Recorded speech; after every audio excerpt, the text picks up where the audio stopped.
So, I watched the newest Mortal Kombat Legends animated movie, Mortal Kombat Legends Snowblind. Let's talk about it.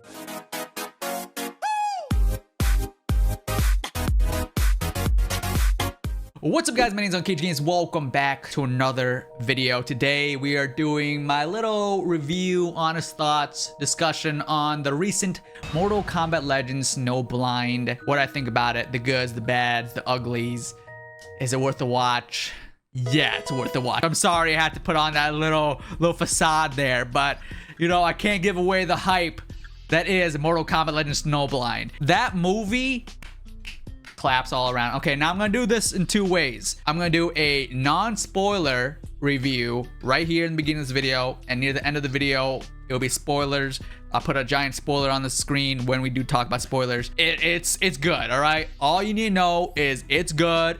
If you like Mortal Kombat, watch this movie. It came out yesterday on physical, and I actually went to Best Buy to pick it up yesterday, but they didn't have it out on display. I had to ask them to get me the copy of the movie, and they did, so I watched it. It's like, I think 88 minutes long, something like that. Let's talk about this. All right, let's first talk about the good. The movie does a great job focusing on one story. The last Mortal Kombat Legends movie was not great, okay? The first one, Mortal Kombat Legends Scorpion's Revenge, amazing. It had a story, it was good. It was pretty much a retelling of the Mortal Kombat 1995 movie, but more bloody and in animated form. Amazing, I loved it. The second one, they tackled so many things in one movie. They crammed two movies into one, and they didn't even have enough time to tell one story, let alone tell two. So this one, I was hoping, please, do not cram a lot of stories in this. Give us one storyline, maybe two, but like not two gigantic stories. The way the last movie did it, they literally took another movie and just shoved it in this one, or in the second movie. This one story, very straightforward, very fun, very good. Okay, I'm saying very lot, but it's actually that good. Now, would Mortal Kombat Snowblind be as good as, let's say, the first Mortal Kombat Legends movie? Because a lot of people can agree that first one was great. I would say, maybe I'm in the honeymoon phase right now, but I would say Mortal Kombat Snowblind is not better than the first one, but like tied or very close to the first one. It's that good. Now, without spoiling it, what did I like about this movie? Like I said, story, they had a mission, they executed it great. The characters that show up in this movie are characters not a lot of people know about, or they're not really that beloved. We get appearances from like Tremor and Cabal, even though Cabal is a fan favorite. But we got a lot of other characters like Cobra, and I don't want to spoil other characters that show up, but there's a lot of, let's just say, like D-list Mortal Kombat characters that show up in this movie. But the main characters that they focus around is Kenshi, Sub-Zero, Kano, and that's pretty much it. Like, those are the three. The story starts off about the world being pretty much like taken over, and the Black Dragon is ruling, and they want to be like the head honchos, the king that rules the world from this evil that is consuming the earth. You either join the Black Dragons or they kill you. And they entered this town where they were gonna try to take it over, but there, behold, Kenshi is visiting town to town, trying to find some competition to up his skill. He bumps into Black Dragon, does some good work, but at the end of the battle, he gets overwhelmed and he loses. He's on the brink of death. They spare him to kind of show the people of the town, hey, don't step out of line or we're gonna kill you. We're gonna do what we did to this guy to you. So Kenshi needs to find a way to be better, stronger, to take out the Black Dragons. What does he do? He gets help from a person, and the person leads him to finding the Sword of Sento, which also causes him to get blind. But now he's blind and he doesn't know how to live this new life. So he gets help from who? Sub-Zero. So Sub-Zero is kind of his like Mr. Miyagi in a way, and he teaches him how to use his new abilities and work with being blind. It's great. And then fast forward, I'm pretty much giving you like the Cliff Notes version without spoiling any big things, but Kenshi then goes and attack the Black Dragon to try to save the town, and obviously Kenshi's over his head, and that takes Sub-Zero, and he comes into battle. He pretty much comes out of retirement. A thing I didn't tell you guys is Sub-Zero at this point in the story is old, beaten up, and pretty much retired from being Sub-Zero. He's just a farmer. There's many points in the movie where he gets beat up and he just doesn't fight back because he's done with that lifestyle. But Kenshi is a student, and Kenshi's getting almost killed. Sub-Zero has to come in and save the day, but he does it in a way that's so sick that I did not expect this to happen, and it happened, and I was like, oh shoot. I'm trying to keep it pretty vague here. I want to let you guys watch this and then experience it for yourself, but let's just say Sub-Zero comes in and saves the day with a little help, and it's pretty freaking awesome. What else can I say about this movie without spoiling it? The action was great. The gore in this movie is so over the top. It's not like the last two. The last two movies were gory, yes, but this movie earned that rating of rated R. It's that gory, but it's not like unnecessarily gory. It's more of like it's just the right amount. It's so weird. It's like too much gore, but just enough too much gore, if that makes any sense. But the gore is great. The action is amazing. The story is fantastic. I love seeing characters get the spotlight in the Mortal Kombat universe that's not like the main faces like the Sub-Zero and Scorpion. You know, I like seeing other characters get the spotlight. So Kenshi being the front center and Kano, out of all characters, being the main villain of this movie is honestly so sick. Yes, Shang Tsung's in the movie, but Kano is the guy in this movie. What did I not like about the movie? Honestly, I can't even tell you what I didn't like about the movie. I guess my only thing I didn't like about the movie is how the ending happened. Not that the ending's bad, but the ending kind of just wrapped up really quickly, and I feel like there should have been a little bit more payoff, or maybe like a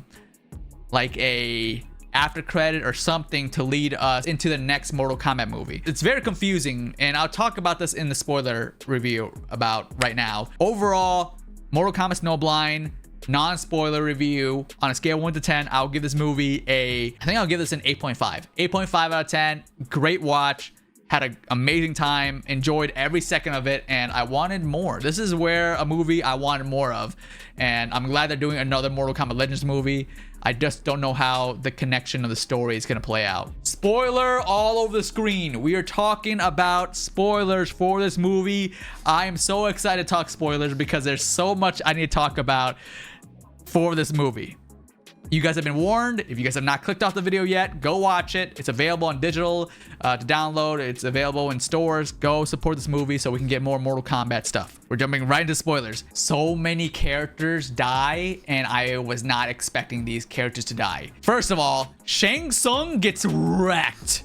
So Shang Tsung is in the movie, and he is pretty much like Kano's henchman. Yeah, you heard that right. Kano is the big dog. He is King Kano in this, and Shang Tsung is this old withered man that works for Kano. Now, Shang Tsung has a plan to betray Kano, which Shang Tsung is the guy that helps Kenshi go to the place to find the Sword of Sento. He lures Kenshi there to open the Chamber of Souls, or the soul tomb, whatever you want to call it, and a bunch of souls come out. Shang Tsung absorbs all the souls to get his strength, his full strength back, and while in the process, when Kenshi opened the tomb, he can only open it. He's the only one that has the blood to open the tomb, so that's why he needed Kenshi. So Kenshi opened the tomb, the lights come out and blinds him. I think you actually see that in the trailer. So that's how Kenshi got blinded, and Shang Tsung was going to kill Kenshi because Kenshi says, I'm blind now, there's no point in living. So he tosses him down into the soul tomb, soul hole, whatever you want to call it. And Kenshi somehow survives the fall from that height, gets a little like sight of the sword, and the sword's talking to him, and he picks it up and he pretty much climbs his way out of the hole and stumbles upon Sub-Zero's farm. That is where Sub-Zero trains Kenshi, teaches him how to use his new abilities, try to live that new lifestyle of being blind, but not really. He's kind of like Daredevil, where he has like a sonar thing where he can kind of see like the outlines of things with the sword. But Sub-Zero teaches him to live this new lifestyle, and while all this, Kenshi's saying, why did Sub-Zero retire from being Sub-Zero, being part of Lin Kuei? And that's where Sub-Zero tells the story of how the Revenants took over the world.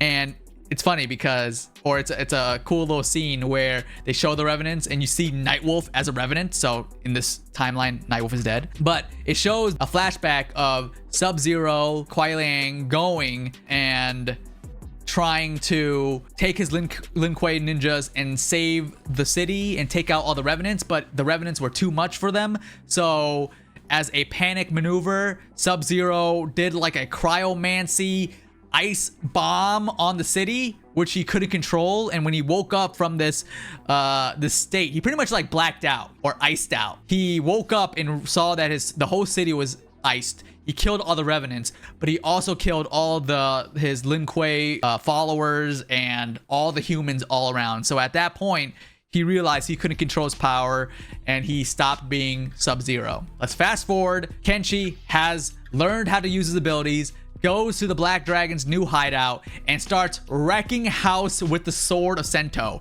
He kills so many people. Tremor in this movie is amazing. He is so freaking beast in this movie that I want him to come back in the next Mortal Kombat. There's characters like Cobra that gets annihilated. Jarek shows up for 2 seconds and gets wrecked. Aaron Black is in the movie. He does pretty good. There's so many characters that I can't name right now, but there's a lot of like lower obscure Mortal Kombat characters that show up in this movie just to die, and it's hilarious. But Kenshi does great. He's killing all these Black Dragon fighters, but I forgot to mention Shang Tsung. When he did get all the souls back in his body and he's getting all of his strength back, he went to Kano to try to take over, kill Kano. And he does pretty well. He's actually the one that kills Cobra. He does a bunch of damage and he's right about to get Kano killed. He picks him up and he does the famous "your soul is mine," but it doesn't work because Kano at this point has no soul. He's pretty much like 99% robot and 1% human. So Kano is not affected by the soul steal.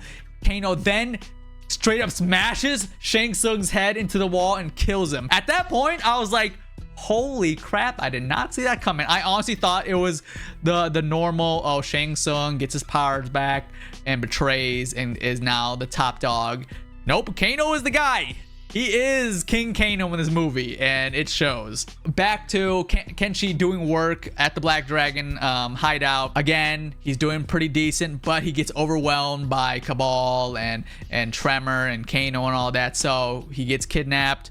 He's now on some type of like torture rack, held hostage situation, and Kano is asking Kenshi, where did you learn how to use this sword? Because obviously he was a blind guy. He can't just be that good. And Kenshi won't talk. So he says to Aaron Black, all right, kill him, but slowly. So he keeps shooting off Kenshi's fingers, which is so messed up. And right before Kenshi dies or is about to get killed by Aaron, some backup shows up. We cut back to Sub-Zero's farm.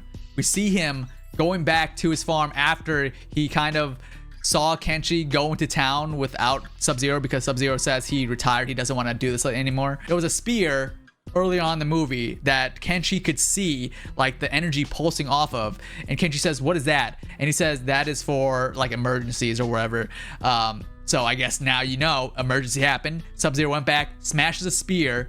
He takes the spear, stabs it into the ground, and pours gasoline all over his farm and burns it. And I'm like, okay, is this like kind of a summoning ritual to getting his Sub-Zero powers back, which is kind of weird because it's fire?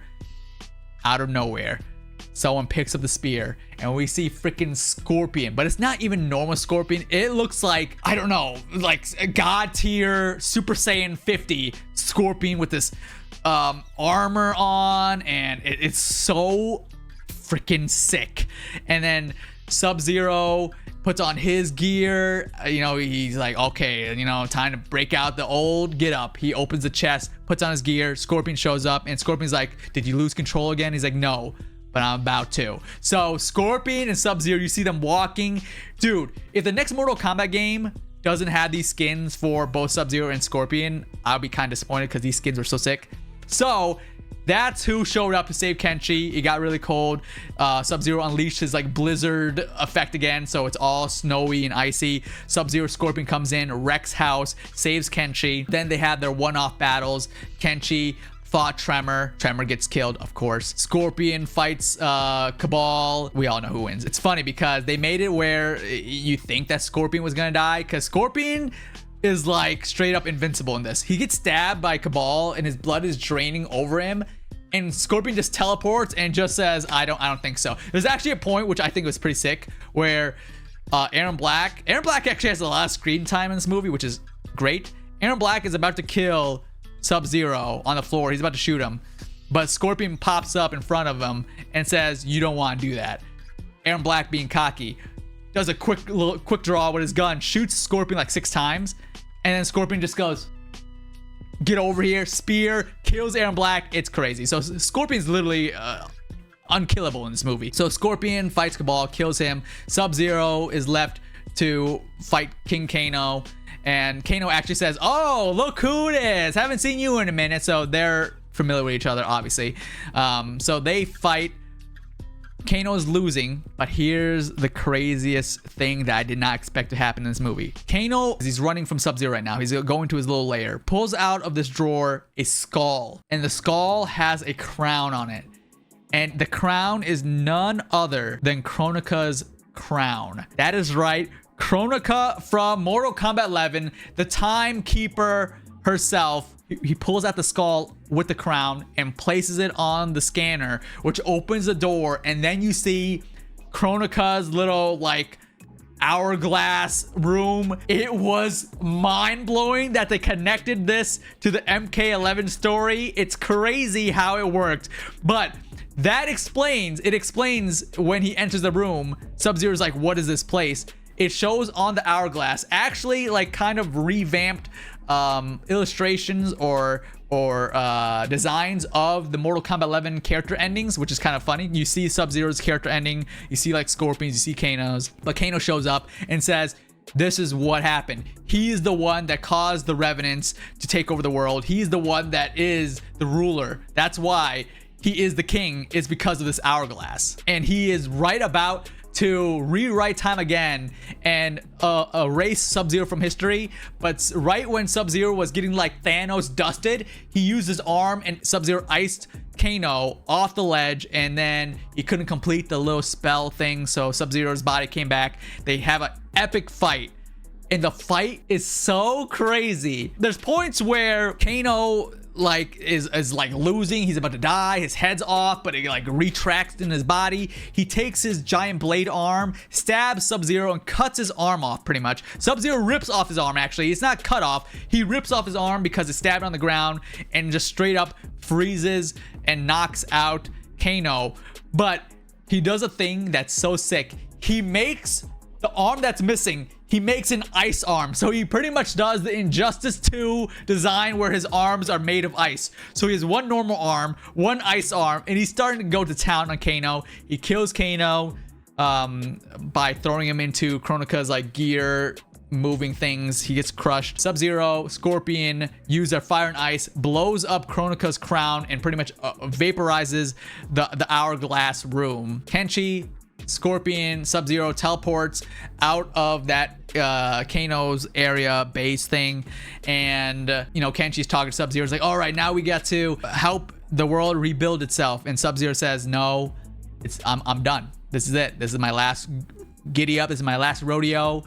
I can already feel the ice powers taking over me. He can't control it. Like, he lost control once, and because he did the blizzard cryomancy explosion again at Kano's base, he's slowly feeling the loss of control of his powers. So that's why Scorpion's there. Scorpion's there to keep Sub-Zero in check. They have a really nice brother bond, Scorpion Sub-Zero. I think it's pretty awesome.